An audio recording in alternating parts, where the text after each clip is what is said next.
we're going to a different economy, and we're going to be learning more about that as we go. But clearly, we're learning that things can be done from remote locations. We're learning that technology can replace people even more than we thought.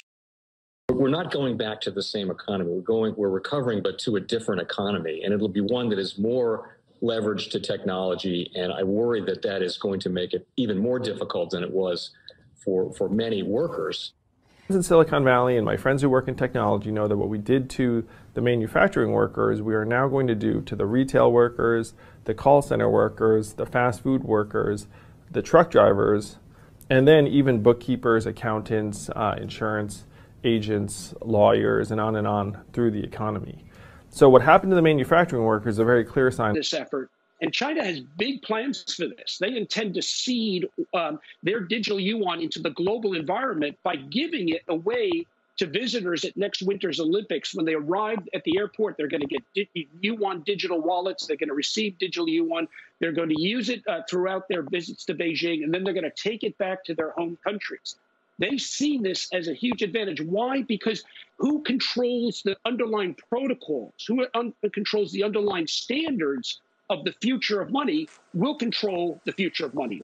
What I would recommend for the United States, that hopefully we will, in the years ahead, go in this direction, is simply to put in place a carbon tax. A very efficient way to price carbon would be to go to the mine head, the well, where energy that creates carbon emissions enters the economy, and to simply levy a tax. So I think that's an easier and more efficient way than auctioning permits. But one way or another, we think carbon price. Talk to your politicians, ask them to enact a carbon tax. We have to fix the unpriced externality. I would talk to your friends about it and fight the propaganda from the carbon industry. Welcome to the Crypto Teacher. And guys, I come back with that video just to make you think. And this is on climate change. Carbon tax. If you have my book, you understand that. How do you make people move? How do you make the masses move out of these gas cars over to electric cars? You're going to tax them right out of it. And it's not just the cars, guys. Don't forget the meters are coming. Well, they'll be able to know when you're waking up, when you're getting your cup of coffee. It's all going to be on blockchain, algorithms, AI, robots. It's definitely coming. But now we see the money behind it. We know the Fed constantly talks about the climate change. Now we have Janet Yellen constantly talking about climate change. And then also, guys, we have Elon Musk talking about carbon tax. And he's been talking about this for a long time. He's there to push the agenda. But what no one brings up is the Rockefellers. How they made trillions and trillions of dollars with all the oil. And now they're going to lead the way into renewables. We know the $10 billion facility that they're building in China. Remember, China is supposed to be your enemy, people. Only thing you have to do is go back in history. Every war was what? A bank war.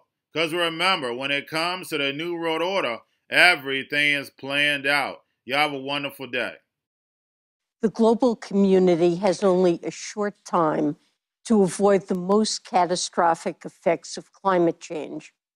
We need a sprinting start now if we wish to achieve our goal of net zero emissions by mid-century.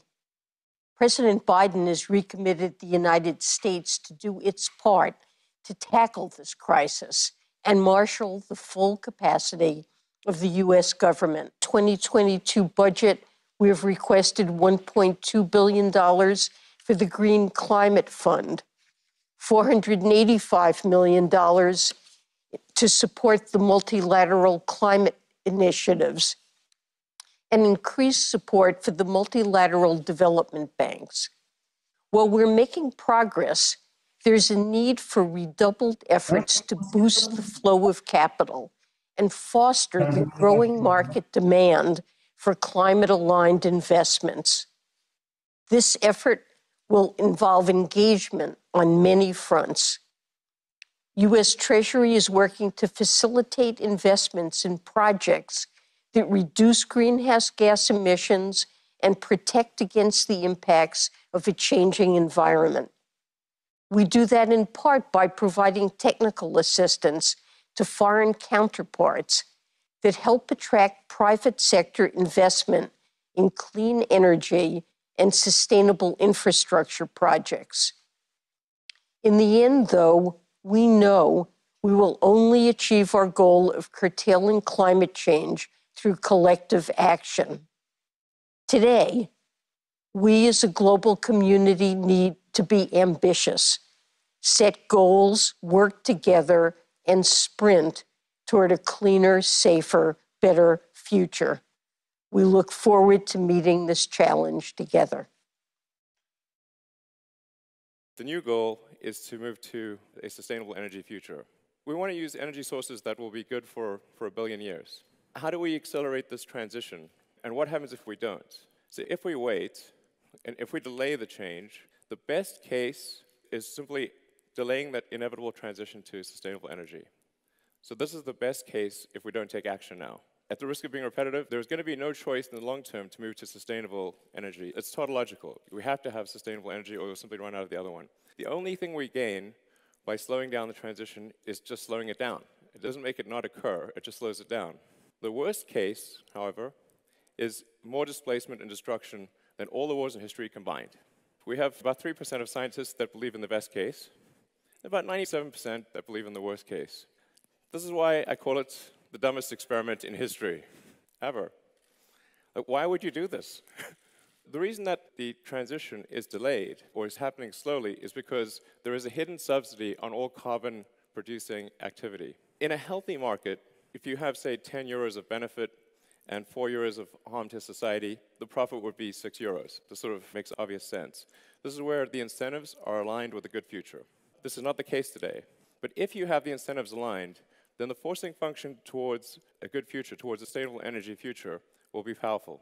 In an unhealthy market, you have your 10 euros of benefit, the 4 euros isn't taxed, so you have an untaxed negative externality. This is basically economics 101.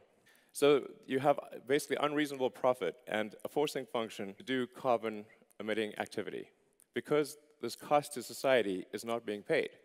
The net result is 35 gigatons of carbon per year into the atmosphere. This is analogous to not paying for garbage collection. It's not as though we should say, in the case of garbage, have a garbage-free society. It's very difficult to have a garbage-free society. But it's just important that people pay for the garbage collection. So we need to go from having an untaxed negative externality, which is effectively a hidden carbon subsidy of enormous size, $5.3 trillion a year, according to the IMF, every year. We need to move away from this and have a carbon tax. This is being fought quite hard by the carbon producers. And they're using tactics that are very similar to what the cigarette industry used for many years, even though the overwhelming scientific consensus was that smoking cigarettes was bad for you. They would find a few scientists that would disagree, and then they would say, look, scientists disagree. That's essentially how they would try to trick the public into thinking that smoking is not that bad. The solution, obviously, is to remove the subsidy. So that means we need to have a carbon tax, and to make it sort of something which is neither a left nor a right issue, we should make it probably a revenue-neutral carbon tax. So this would be a case of increasing taxes on carbon, but then reducing taxes in other places. So maybe there would be a reduction in sales tax or VAT, and an increase in carbon tax, so that only those using high levels of carbon would pay an increased tax. In order to give industry time to react, this could be a phased-in approach, so that maybe it takes 5 years before the carbon taxes are very high. So that means that only companies that don't take action today will suffer in 5 years. But there needs to be a clear message from government in this regard, because the fundamental problem is the rules today incent people to create carbon. And this is madness. And whatever you incent will happen.